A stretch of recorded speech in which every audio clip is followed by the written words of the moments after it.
मेरे प्यारे बच्चों, आज हम लोग कंपैरेबल मैट्रिसेस पढ़ेंगे, इक्वल मैट्रिसेस पढ़ेंगे और कुछ प्रॉब्लम करेंगे। आइए थोड़ा देखिए इधर बोर्ड की तरफ। कंपैरेबल मैट्रिसेस क्या होता है? Comparable matrices, to matrices A and B are said to be comparable if they are of the same order। दो मैट्रिक्स को कंपैरेबल कब कहेंगे? जब उनका ऑर्डर क्या होगा? सेम होगा। एग्जाम्पल में हमने लिया है, एक मैट्रिक्स लिए हैं, इसका ऑर्डर है 2x3 एंड बी मैट्रिक्स लिए हैं, इसका ऑर्डर है 2x3।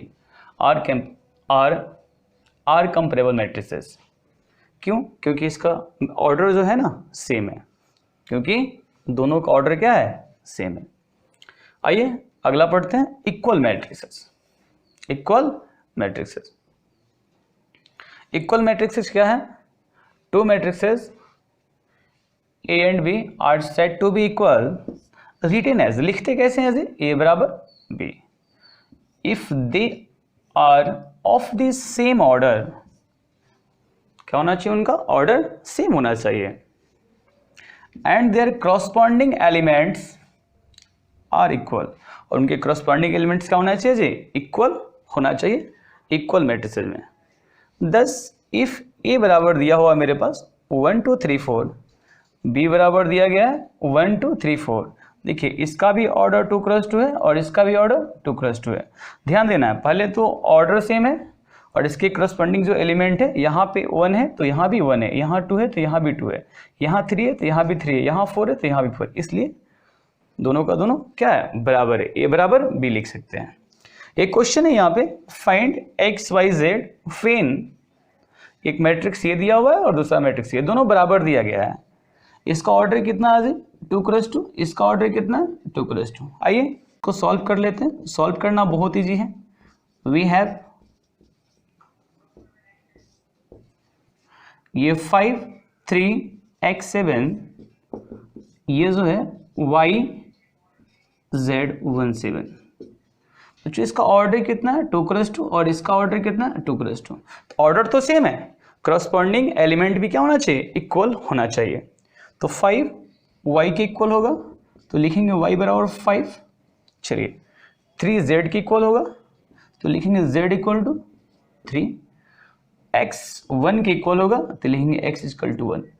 इसे नोट कर लीजिए। ओके, आइए बच्चों हम लोग इस क्वेश्चन को सॉल्व करते हैं, सॉल्यूशन करेंगे। वी हैव, हम लोगों के पास जो भी है उसे लिख देते हैं, x minus y 2x plus z, 2x minus y 3z plus w, -1 5 0 13। Order 2x2 है, ध्यान दीजिएगा इधर। हमने बताया है इक्वल मैट्रिसेस, आपको बताया है दो मैट्रिक्स इक्वल कब होता है? जब दोनों का ऑर्डर सेम होना चाहिए और उनके करस्पॉन्डिंग एलिमेंट्स भी क्या होना चाहिए? सेम होना चाहिए।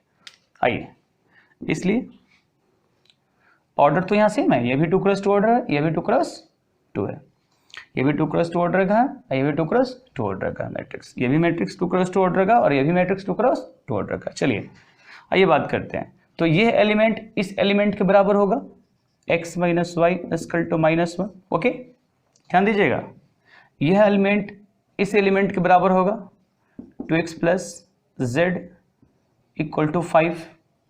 यह एलिमेंट इसके बराबर होगा 0 के, तो 2x minus y equal to 0। आइए यह एलिमेंट इसके बराबर होगा 3z plus w equal to 0 के। चलिए सॉल्व करते हैं। देखिए यहाँ पे 4 इक्वेशन है और 4 अननोन है, तो 4 इक्वेशन 4 अननोन करके बनाएंगे ना 10th क्लास वाले मेथड से तो बहुत बड़ा हो जाएगा। इसको एलिमिनेटिंग मेथड के द्वारा बनाएंगे, एलिमिनेटिंग मेथड के द्वारा बनाएंगे। ओह अच्छा, यहाँ पे 13 होना चाहिए, 0 लिखा गया है तो बनेगा ही नहीं सवाल, आपको ये मालूम है 13 ही होगा, क्योंकि ये जो एलिमेंट है 13 के बराबर है। चलिए आइए सॉल्व करते थे। हम क्या करते हैं, एक्स और वाई वाले एक और इक्वेशन ढूंढते हैं। तो ये भी एक्स और वाई वाले इक्वेशन है, यहाँ से 2x इक्वल टू वाई निकाल लेते हैं और इस y के वैल्यू को इस इक्वेशन में पुट कर देते हैं, तो ये हो जाएगा y का वैल्यू रखना है तो x minus 2x equal to -1, तो minus x equal to -1, minus से माइनस कट जाएगा और x इक्वल टू कितना आएगा 1। अब x के वैल्यू को इसमें पुट कर देते हैं, तो y कितना हो जाएगा बच्चों 2 × 1, ये कितना हो जाएगा 2 आ जाएगा। और हमें क्या करना है, x के वैल्यू को इसमें रख दीजिए, देखिए 2 × 1 प्लस z इक्वल टू 5, तो 2 plus z equal to 5, z equal to 5 minus 2 equal to कितना आएगा जी 3। अब z के वैल्यू को इसमें पुट कर दिए, देखिए एक के बाद एक वैल्यू निकलते जा रहा है, 3 × 3 प्लस w इक्वल टू 13, तो 9 प्लस w इक्वल टू 13, तो w इक्वल टू कितना हो जाएगा 13 माइनस 9 इक्वल टू कितना होगा जी 4। तो लिखेंगे अंत में hence x equal to 1, y equal to 2 और w equal to 4 and z equal to 3, z equal to 3। आप लिख लीजिए इसे, फिर आगे प्रॉब्लम सॉल्व करते हैं हम। आइए बच्चों हम लोग इस क्वेश्चन को सॉल्व करते हैं। सॉल्व करना बहुत आसान मेथड बताएंगे, कैसे सॉल्व करते हैं बहुत आसान मेथड से। आइए मेरे पास जो मैट्रिक्स है उसे पहले हम लिख लेते हैं, x plus 3, 2y plus x, z minus 1, 4w minus 8 equal to minus x minus 1 0, 3 और ये 2w है। ठीक है, इस मैट्रिक्स का ऑर्डर लिख लेते हैं 2 × 2 और इस मैट्रिक्स का भी ऑर्डर लिख लेते हैं 2 × 2। दोनों का ऑर्डर सेम है। ठीक है, चलिए अब आगे क्या करना है, आगे जो इस मैट्रिक्स का एलिमेंट है ठीक क्रॉसपॉन्डिंग एलिमेंट्स उधर देखना है। तो x प्लस 3 की जगह पे ये देखना है, ये x प्लस 3 यहाँ पे, ये x plus 3 minus x minus 1 के इक्वल होगा। ठीक है, और ये 2y प्लस एक्स 0 के इक्वल होगा, z माइनस 1 3 के इक्वल होगा, 4w माइनस 8 2w के इक्वल होगा, तब जाके ये दोनों मैट्रिक्स इक्वल होगा। ठीक है, तभी वैल्यू हमें निकलेगा, अन्यथा वैल्यू नहीं निकलेगा। ठीक है, आइए तो इसको सॉल्व किया जाए। देर किस बात का, अभी तुरंत एक प्रॉब्लम सॉल्व किए थे हम, उसी के आधार पे ये प्रॉब्लम दिया गया है। ठीक है, चलिए यह एलिमेंट इस एलिमेंट की इक्वल होगा क्योंकि इक्वल मैट्रिक्स है, तो क्रॉसपॉन्डिंग एलिमेंट्स इक्वल होते हैं, ये बताया गया आपको। तो x plus 3 equal to minus x minus 1। आइए आगे बात करते हैं। 2y plus x equal to 0, फिर आगे देखिए z माइनस 1 इक्वल टू 3, फिर आगे बढ़िए 4w माइनस 8 2w। चलिए यहां से वैल्यू निकालना आसान है, यहां से x का वैल्यू निकालिए, ये माइनस एक्स है, इधर आएगा तो कितना हो जाएगा 2x, ये प्लस 3 है, इधर आएगा तो क्या होगा माइनस 3, माइनस 1 माइनस 3 माइनस 4। अब x का वैल्यू कितना आएगा -2। अब x का वैल्यू को इसमें पुट करिए, देखिए इसमें तो कितना हो जाएगा 2y माइनस 2 इक्वल टू 0, तो 2y इक्वल टू 2, इसलिए y इक्वल टू कितना आएगा जी 1। अब z का वैल्यू निकालते हैं, ये कितना हो जाएगा 3 प्लस 1 इक्वल टू 4। ओके,4w निकालेंगे तो ये 2w इधर आ जाएगा, तो 4w minus 2w equal to 8 कितना आएगा, ये 2w इक्वल टू 8, इसलिए w इक्वल टू कितना आएगा जी 4। हमें वैल्यू किसका निकालना है जी, हमें वैल्यू निकालना है मोड x प्लस वाई फिर मोड z प्लस w। चलिए वैल्यू डालिए यहाँ पे, ये मोड है तो x का वैल्यू कितना दिया हुआ जी -2, y का वैल्यू +1, फिर प्लस। आइए z का बात करते हैं 4 प्लस और ये भी 4, ये कितना होगा -2 + 1 -1 और ये कितना 4 प्लस 8, तो आपको मालूम है ये 1 + 8 कितना हो जाएगा जी 9। आप इसे नोट कर लीजिए, फिर अगला टॉपिक पढ़ेंगे हम, नोट करिए जल्दी से। आइए हम लोग चलते हैं ऑपरेशंस ऑफ मैट्रिसेस के बारे में पढ़ने के लिए। तो एडिशन ऑफ मैट्रिसेस पढ़ेंगे, एडिशन ऑफ मैट्रिक्स है, मैट्रिक्स को जोड़ने का तरीका सीखेंगे यहाँ पे, कैसे जोड़ते हैं, कब मैट्रिक्स को जोड़ा जा सकता है, इसके बारे में पढ़ते हैं। इफ एक मैट्रिक्स है मेरे पास ए आई जे और ये m क्रॉस n ऑर्डर का है, एंड बी मैट्रिक्स है जो बी आई जे ये m क्रॉस n ऑर्डर का है, देन हमें निकालना है a प्लस बी। क्या लिखे, ए जो मैट्रिक्स है उसे लिख देते हैं m क्रॉस n, फिर प्लस बी जो मैट्रिक्स है इसे लिख देते हैं m क्रॉस n। देखिए अब दोनों को ऐड करना है, ऐड तभी हो सकता है जब दोनों का ऑर्डर सेम होगा, अगर ऑर्डर सेम नहीं होगा तो ऐड नहीं होगा। चलिए ऐड करिए, ए आई जे प्लस बी आई जे, और यहां पे लिखना है ऑर्डर m क्रॉस n। इस पे एग्जाम्पल कर लेते हैं बच्चों, ध्यान दीजिए, इधर ध्यान दीजिए, इधर इफ ए दिया गया है मेरे पास 1 2 3, ये 3 है, दिखना चाहिए आप लोगों को, 1 2 3 4 5 6, एंड बी है -1 2 3 8 7 9। आइए इसका ऑर्डर लिख लेते हैं हम 2 क्रॉस 3, इसका ऑर्डर क्वेश्चन में लिख लेते हैं 2 क्रॉस 3। देन हमें ज्ञात करना है a प्लस बी, क्या निकालना है, a प्लस बी।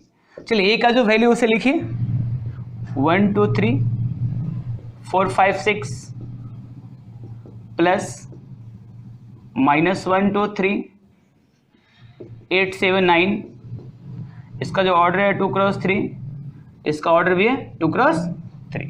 बच्चों ऐड कैसे करते हैं, हमने बताया ना ऐड कब होता, ऐड कब होगा बोलो, ऐड तभी हो सकता है जब दोनों का ऑर्डर सेम होगा, ऑर्डर सेम नहीं होगा तो ऐड भी नहीं होगा, ध्यान देना।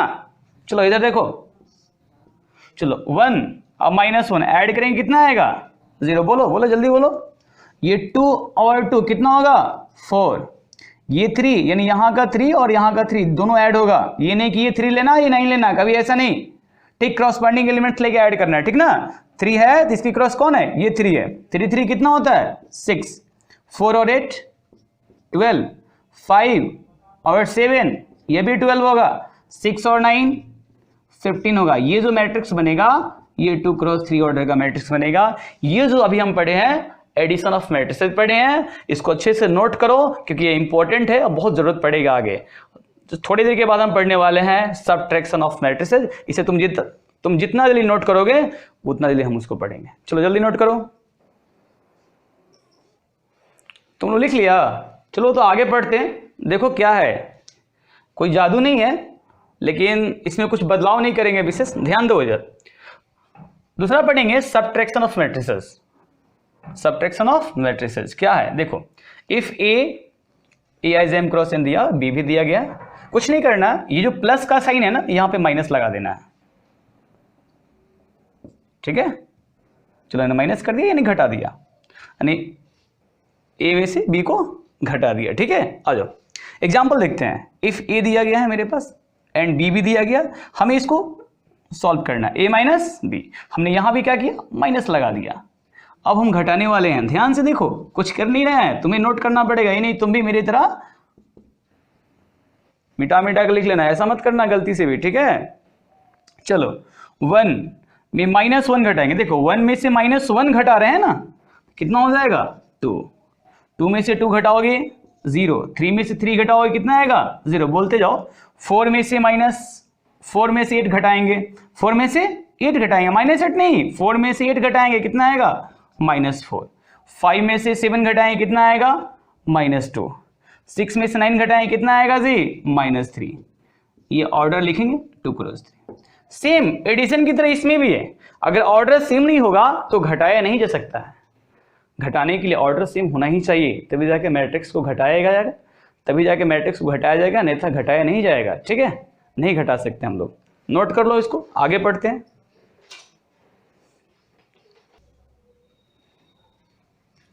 आइए बच्चों, अब हम लोग प्रॉपर्टीज ऑफ मैट्रिक्स एडिशन पढ़ने वाले हैं। 1 नंबर में जो है a प्लस बी प्लस ए के बराबर होता है, इसको हम लोग कम्यूटेटिव लॉ बोलते हैं। a plus B plus C A plus B plus C, इसको एसोसिएटिव लॉ बोलते हैं। A plus zero, zero plus A, ये ए के बराबर होता है। A plus minus A plus A, ये जीरो के बराबर होता है। ठीक है, नोट में है matrix addition and subtraction can be possible only when matrix are of same order. Addition और सब्ट्रैक्शन तभी पॉसिबल है जब वो सेम ऑर्डर का हो, सेम ऑर्डर नहीं होगा तो पॉसिबल नहीं है। इसको जल्दी से नोट करिए, आगे बढ़ाते हैं। जल्दी नोट करना है, ठीक, जल्दी नोट करिए इधर बोर्ड की तरफ, आगे बढ़ाते हैं। चलिए हम लोग आगे पढ़ते हैं, आगे पढ़ेंगे, ठीक है। तो आगे क्या, हैशटैग देखिए कुछ पॉइंट लिखा गया है। इक्वेशन है मेरे पास a plus x equal to 0, जिसका एक यूनिक सॉल्यूशन होगा, तो क्या लिखेंगे, x equal to minus a. x का ऑर्डर दिया गया है m बराबर n, देख लीजिए वहां पे ध्यान से, यहाँ पे है। हाँ चलिए आगे बढ़ते हैं। अब निगेटिव ऑफ ए मैट्रिक्स, एक मैट्रिक्स का निगेटिव कैसे निकालते हैं, तो हमने एक मैट्रिक्स लिया a as A m cross n, then minus A निकालना है। तो माइनस ए का जो वैल्यू यहाँ रख दीजिए और माइनस से मल्टीप्लाई कर दीजिए। हमने मल्टीप्लाई करने के लिए आपको पहले भी सिखाया है कि जब भी मैट्रिक्स में किसी स्केलर से मल्टीप्लाई करते हैं तो उस मैट्रिक्स के हर एलिमेंट में मल्टीप्लाई करते हैं, ठीक है ना। आइए एग्जांपल देखते हैं। इफ ए बराबर 1 2 3 4 2 क्रॉस 2 ऑर्डर का दिया गया, देन माइनस ए हमें निकालना है। क्या निकालना, हमें माइनस ए निकालना है, ठीक है। माइनस ए जब निकालेंगे तो माइनस ए का वैल्यू यहां रख देंगे और माइनस से मल्टीप्लाई कर देंगे, तो हर एलिमेंट के साथ क्या लगेगा, माइनस लग जाएगा। अगर किसी एलिमेंट के साथ माइनस होगा तो वो प्लस हो जाएगा, ठीक है ना। उतार लीजिए यहां तक। उसके बाद अगला टॉपिक हम पढ़ने वाले हैं singular and non singular.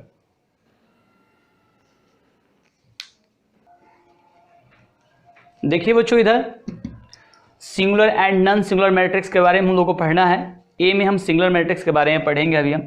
Singular matrix, a square matrix A is said to be a singular matrix if determinant A equal to 0। Square matrix को सिंगुलर मैट्रिक्स कहते हैं यदि उसका डिटरमिनेंट 0 हो, ठीक है। एग्जाम्पल है यहाँ पे, इफ ए दिया गया है 2 4 3 6, देन डिटरमिनेंट ए निकालेंगे 2 4 3 6। इसको सॉल्व करते हैं, यानी कैसे गुना करने के लिए सिखाए थे आपको, determinant of A square matrix पढ़ाए थे। तो कैसे ऊपर से नीचे आते हैं, तो हमने ऊपर से नीचे आया, ठीक, माइनस, फिर नीचे से ऊपर जाते हैं, ऊपर से नीचे आते हैं, माइनस करते हैं, फिर नीचे से ऊपर जाते हैं। इसका मतलब ये हुआ कि 2 से 6 में मल्टीप्लाई करेंगे तो 12 होगा, फिर माइनस लिखेंगे, और 3 से 4 में मल्टीप्लाई करेंगे तो क्या आएगा, 12 आएगा। 12 में से 12 घटाएंगे तो कितना आएगा जी, 0 आएगा। तो hence A is a singular matrix. क्यों, क्योंकि डिटरमिनेंट ए का वैल्यू 0 आया है, इसलिए हम लोग ए को क्या बोलेंगे, सिंगुलर मैट्रिक्स बोलेंगे। बच्चों उम्मीद करिए समझ में आया आपको। आइए बच्चों इधर देखिए, नॉन सिंगुलर मैट्रिक्स हमें पढ़ना है। सिंगुलर मैट्रिक्स हम पढ़ चुके हैं। A square matrix A is said to be non singular matrix if determinant A not equal to 0। क्या होना चाहिए, डिटरमिनेंट ए 0 के बराबर नहीं होगा, तो हम उसे ए को क्या बोलेंगे, नॉन सिंगुलर मैट्रिक्स बोलेंगे। ध्यान दीजिएगा। एग्जाम्पल ये, इफ ए दिया गया मेरे पास 2 4 3 7, देन ए का क्या निकालना है, डिटरमिनेंट निकालना है। तो 2 4 3 7 लिख दिए इस फॉर्म में। फिर इसको सॉल्व कैसे करते हैं, तो ऊपर से आते हैं, फिर माइनस, फिर नीचे से जाते हैं। जब ऊपर से आएंगे तो 2 और 7 को मल्टीप्लाई करेंगे तो 14 आएगा, फिर माइनस लिखेंगे, फिर नीचे से करेंगे, नहीं 3 और 4 को मल्टीप्लाई करेंगे 12 आएगा। 14 माइनस 12 कितना हो जाएगा, 2, नॉट इक्वल टू 0 होगा। तो hence A is a non singular matrix. बच्चों उम्मीद करें कि आपको समझ में आया होगा अच्छे से। लाइक कर दीजिएगा, सब्सक्राइब कर दीजिएगा और घंटी जो है उसे दबा दीजिएगा। फिर हम लोग मिलेंगे अगले क्लास में।